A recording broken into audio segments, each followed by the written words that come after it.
Bung Karno pernah jadi ajudannya pergi ke klub malam sampai ketemu dengan Noni Klaten.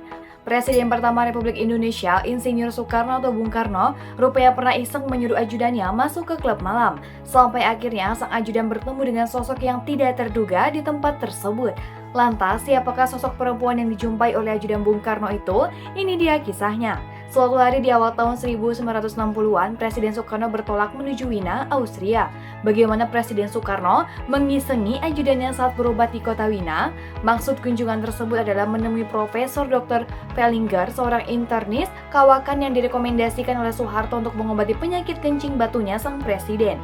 Proses terapi di Wina ternyata memerlukan waktu seminggu. Hal itu memberikan kesempatan kepada anggota rombongan presiden untuk bisa menikmati suasana ibu kota Austria tersebut. Salah satunya adalah Mayor Bambang Wijanarko, ajudan Bung Karno. Dalam suatu acara sarapan pagi, tiba-tiba Bung Karno menanyakan secara khusus kepada Mayor Bambang, apakah selama di Wina dia sudah berkunjung ke klub malam? Ketika dijawab, belum, Bung Karno pun terlihat kaget. Lantas, beliau memerintahkan Bambang agar pergi ke nightclub malam itu juga dan menyarankan Bambang agar bersantai sepuas hatinya. Bambang pun menyanggupi perintah Bung Karno pagi itu. Menimpali Bambang, Bung Karno menyodorkan beberapa persyaratan yang harus dilakukan ajudannya itu. Soekarno meminta Bambang agar mencari seorang partner, seorang gadis lokal alias gadis bule Austria. Kemudian syarat keduanya, Bambang diminta menceritakan seluruh pengalamannya itu saat sarapan pagi keesokannya. Mendengar perintah tersebut, kontan semua anggota rombongan lain tertawa. Mereka tahu sang presiden sedang ngerjain ajudannya. Di tengah riuh rendah suasana, tiba-tiba Dassault menyeletuk jika Bambang harus ke klub malam, maka dia harus punya cukup uang. Pak, ia harus punya uang cukup, kata sahabat Bung Karno yang dikenal sebagai pengusaha kaya itu.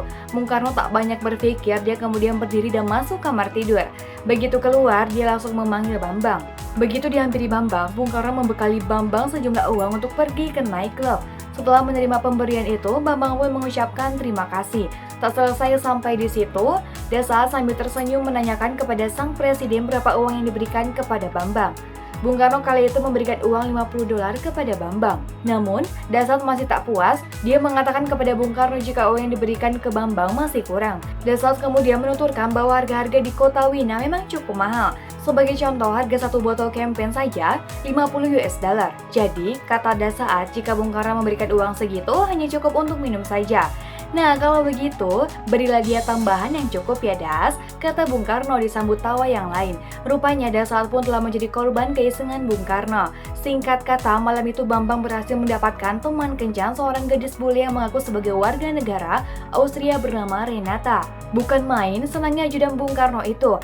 Dia membayangkan besok pagi dia dapat bercerita dan yang paling penting adalah bisa memenuhi misi yang dimandatkan presidennya. Sepanjang malam itu, Bambang dan Renata cepat akrab. Dalam bahasa Inggris, mereka lantas berbicara banyak soal kisah hidup mereka masing-masing. Renata berkisah bahwa dirinya dilahirkan di sebuah tempat bernama Klaten. Bambang yang tak paham pun bertanya di manakah nama daerah itu. Sama bingungnya, Renata pun tak begitu hafal betul dengan nama daerah itu. Namun, syukurlah Renata memberikan clue jika Klaten berada di timur, tepatnya di Pulau Jawa. Ai, nanti dulu, kamu bilang tadi di Jawa? Ya, Jawa, di manakah itu?